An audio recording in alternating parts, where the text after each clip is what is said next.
Bonjour, bienvenue dans l'interview. Aujourd'hui, je reçois Boris Diliès. Bonjour. Bonjour. Alors, vous êtes député et bourgmestre d'Uccle et maire. Nous allons parler des expulsions hivernales. Je voudrais connaître votre réaction là-dessus.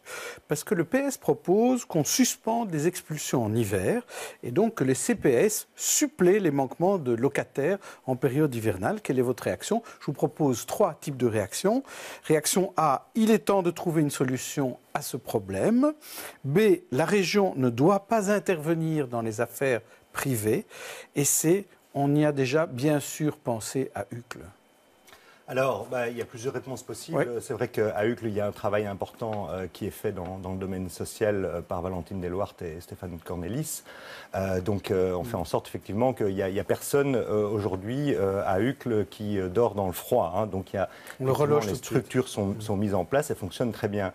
Maintenant, sur le fond, je pense que c'est important, c'est toujours important de veiller effectivement à ce qui va se passer, notamment en matière de grand froid.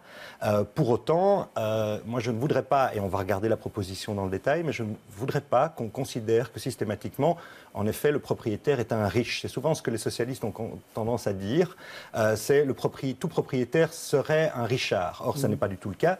On voit aussi beaucoup de drames par rapport à de petits propriétaires qui subissent les conséquences de non-paiement de loyer. Donc là, il faut en tenir compte aussi. Alors, ce sera analysé de près parce que si, de fait, la compensation pour le propriétaire, ça me semble un minimum aussi parce qu'encore une fois, tout propriétaire n'est pas riche.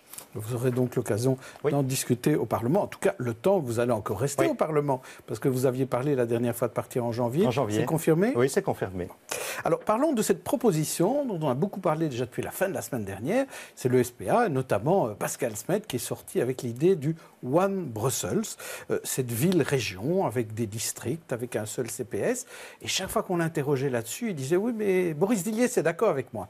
Alors, est-ce que vous êtes d'accord sur cette fusion des 19 communes en une ville-région où il n'y a plus les 19 communes? En tout cas, je suis d'accord avec le fait que tout ne fonctionne pas bien à Bruxelles. Et je ne suis pas d'accord avec le fait de tout rejeter en bloc, avec la caricature du fait de dire ce sont les Flamands qui, d'abord, je dis ce ne sont pas des Flamands, ce sont des Bruxellois. Je veux dire, un Flamand bruxellois, c'est un Bruxellois, d'abord, francophone, même chose, ce sont d'abord des Bruxellois.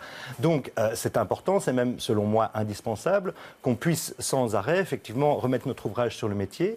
Je rappelle que la région, elle est assez récente, 89, c'est récent. Alors, on doit pouvoir quand même se poser la question sans tabou. Est-ce que tout fonctionne très bien à Bruxelles, notamment en matière de propreté, en matière de mobilité? Moi, je ne suis pas toujours d'accord avec Pascal Smet en matière de mobilité, mais ce serait idiot de dire que tout ce qui ne va pas en matière de mobilité à Bruxelles, c'est la faute de Pascal Smet. Donc ça, c'est idiot.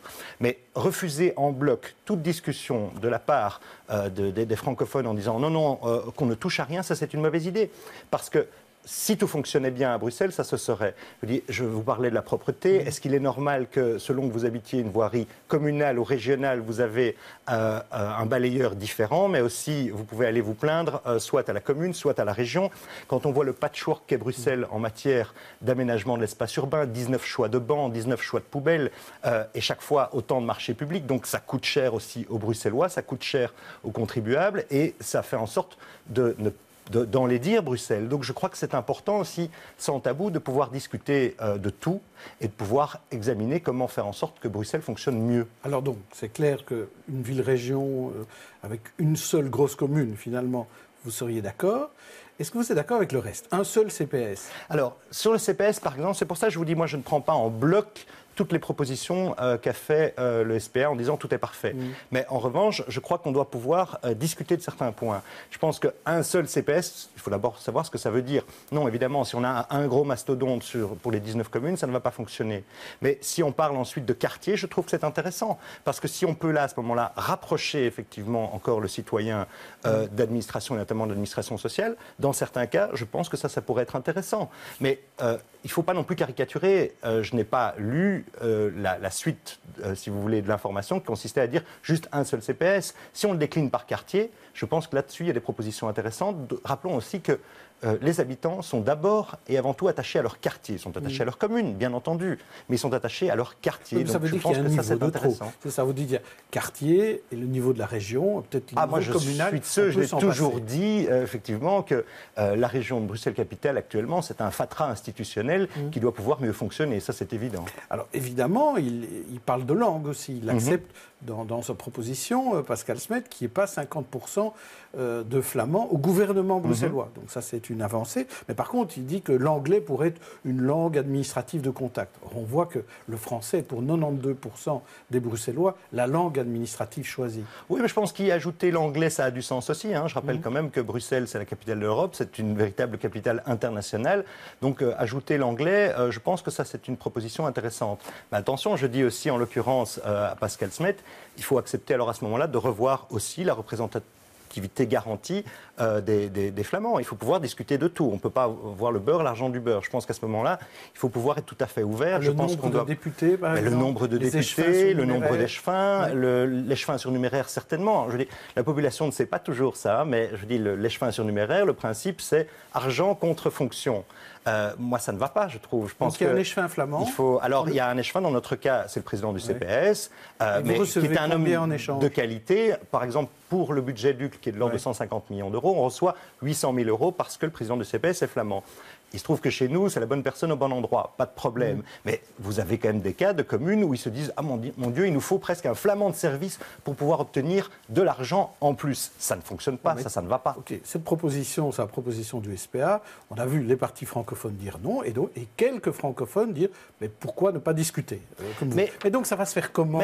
Mais comment ça va se passer? Vincent de Wolf en dit pique-pendre. Mais oui, mais moi je pense qu'il faut effectivement pouvoir être ouvert là-dessus. Et je l'ai toujours dit, pour moi le débat, il n'est pas politique, il est d'abord générationnel. Et quand j'en discute, et j'y travaille mais de manière discrète, mais assez profondément, avec des élus de ma génération, tout parti confondu, on est assez d'accord, pas sur une seule et unique méthode, mais on est assez d'accord sur le fait qu'on doit pouvoir remettre notre ouvrage sur le métier.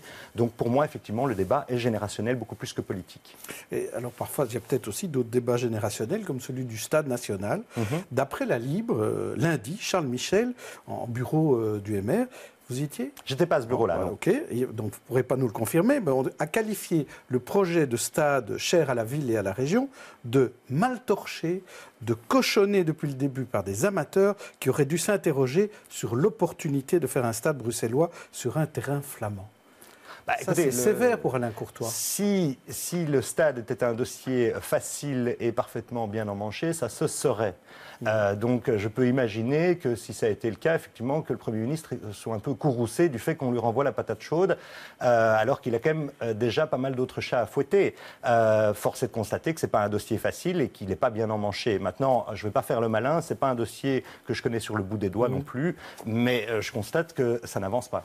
Donc on l'enterre, ce stade? Non, je ne pense pas. Je ne pense pas qu'il faille enterrer, en tout cas, le principe d'un grand projet en tant que tel. Je pense que ça, c'est important que Bruxelles soit porteuse de grands projets, de projets ambitieux et qui ont une vocation internationale. Je veux dire, on a de grandes compétitions qui sont à nos portes. Donc, je crois que ce projet doit être porté. Maintenant, je pense que la manière dont il est porté, actuellement, ne fonctionne pas. Alors, il y a eu une autre critique, mais cette fois, elle venait du PS. C'était à la tribune du congrès du PS du 26 novembre. Il y a Pierre-Yves Dermagne, qui est un socialiste wallon qui a monté sur la tribune et qui a dit « Notre ambition éco-socialiste », puisque c'est la nouvelle manière, la nouvelle ambition des éco-socialistes, notre ambition à nous n'est pas que l'on vende à Uccle des poulets de ferme impayables au marché bio bobo du samedi matin. Alors, il y a des socialistes de Uccle ou bruxellois qui ont été vexés. Est-ce que le bourgmestre d'Uccle est vexé que l'on parle comme ça des bio-bobos uclois? Vexé, non. C'est juste ridicule, c'est caricatural. Vous disiez que M. Dermagne monte. Moi, je l'invite à monter à Uccle et je lui ferai visiter ce qu'est Uccle, ce qu'est la véritable sociologie d'Uccle, ou qu'il demande à ses camarades socialistes d'Uccle de lui faire un petit peu visiter Uccle, qu'il sorte de sa campagne et qu'il vienne voir la réalité de Bruxelles. C'est le cliché Uccle, 20% de notre budget, c'est de l'aide sociale à Uccle. Donc la caricature effectivement grotesque qui consiste à dire que Uccle serait un ghetto de riches, ça, ce sont les gens qui ne connaissent pas la sociologie réelle d'Uccle. Oui, d'accord, donc, avec le Kazakh M. Dermain voyage un peu. Le Kazakh Gate qui concerne notamment Armand de Decker, ça touche Uccle aussi, finalement, par ricochet. Bien sûr, mais ça n'a rien à voir. Ici, M. Dermain, effectivement, faisait un bon mot. Moi, je lui en veux pas du tout, mais je lui dis qu'il vienne quand il veut, et alors à ce moment-là, il pourra parler en connaissance de cause plutôt que de sortir des idioties de ce genre. Alors, vous l'avez vu dans le journal, vous allez perdre, vous le savez d'ailleurs, vous allez perdre Cavel à Uccle. Donc, tout ça va se déplacer sur notre commune, vous aurez moins de maternité, du coup. Ça va peut-être alléger l'administration chez vous? Oui, d'une part, ça va alléger l'administration. Donc, Cavel, effectivement, fait son gros déménagement samedi prochain. C'est une mutation importante dans ce quartier, mais il faut aussi pouvoir voir le côté positif des choses. D'une part, les Uclois conserveront un pôle hospitalier à la pointe avec Sainte-Élisabeth. Mais d'autre part, force est de constater que, si vous voulez, le bâti de la clinique Édith Cavell n'est pas ce qu'il y a de plus harmonieux et de plus esthétique. Et donc là, on va y gagner d'une part parce que le gabarit va être fortement réduit. On parle de 150 logements. Et puis, ce qui est intéressant, c'est que la pression automobile va se réduire de plus de moitié. Donc, il y aura une mobilité plus fluide dans le quartier. Et puis, il y aura aussi de nouveaux habitants, ce qui est important pour le commerce. Mais c'est vrai que la période de transition, puisqu'on parle de 30 mois de travaux, va être quand même difficile, effectivement, pour le commerce local qu'on va soutenir et avec l'aide de la région. Mais sur le long terme, c'est plutôt une chose positive. Ce serait quelque chose de plus esthétique, une pression automobile moins forte et de nouveaux habitants pour les commerçants. Et au niveau du coût et du prix, parce que c'est assez cher ce quartier-là, parce qu'il est assez demandé, notamment par tous les Français qui adorent les communes du sud de Bruxelles, ça va permettre d'un peu diminuer la pression aussi il faut pas se mentir, hein, si vous voulez, il y a du moyen, il y a aussi du haut de gamme, mais il y aura déjà la possibilité, notamment au niveau du logement moyen, d'acquérir un logement. Donc je pense que c'est un projet qui tient la route et qui tient compte aussi d'un équilibre par rapport au quartier.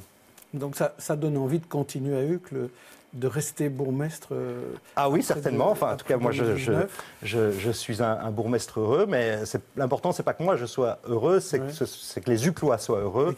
Et là, effectivement, on a beaucoup de travail, on travaille tous les jours, et ils voteront, ils décideront, et nous le saurons effectivement en octobre prochain. Justement, faites le tour là pour l'instant avec les autres échevins, vous allez tous bien unis.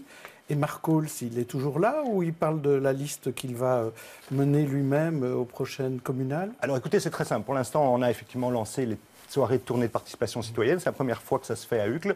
Tout le collège y est, au complet, et ça se passe extrêmement bien. On se répartit les rôles en fonction des compétences, et je pense que les Uclois aussi ont la possibilité de voir que, bien entendu, tout n'est pas parfait. On ne vient pas là pour recevoir des roses, on vient là pour expliquer notre politique, expliquer notre bilan. Vous parlez d'une même voix ? Ça se passe bien, et nous parlons d'une même voix, et je pense que là, les Uclois ont la possibilité de se rendre compte aussi du travail qui est effectué par l'ensemble du collège. En commun avec Marc Hall. Ah, bien entendu. Oui. Merci Boris Diliès. Demain, je recevrai Rudy Vervoort. D'ici là, bonne journée, bonne soirée à tous.